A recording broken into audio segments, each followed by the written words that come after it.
Good evening. Members of a small community left shattered by a heartless attack on their local cemetery have urged those responsible to hand themselves in or risk being cursed for life. Today, a state government minister broke down at the site as he pledged funding for repairs that could cost $500,000. At a small Clare Valley church service, worshippers reflect on a disturbing attack on their tight-knit community. I don't understand how people can be so destructive. I mean, where's the sense in that? No respect for other people. None at all. A senseless rampage at Auburn Cemetery left 46 graves either destroyed or damaged.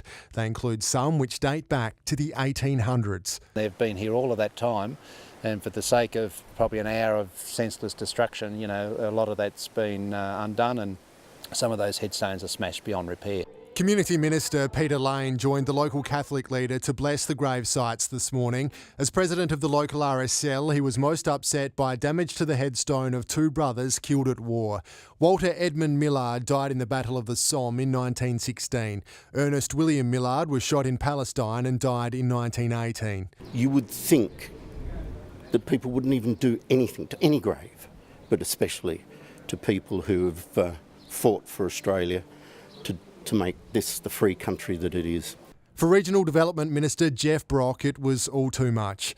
And it's so emotional about seeing all the stuff that's happened here. Visiting the cemetery to promise funding for repairs, he spoke of how the attack has stirred very personal emotions. We've all lost people, and I've got my parents in a cemetery at Piri. My little grandson drowned eight years ago.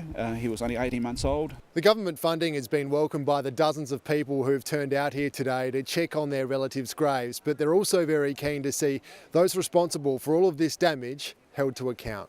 If you are a perpetrator, put your hand up now, because that is the only way you'll be able to, in part, ameliorate what has happened here.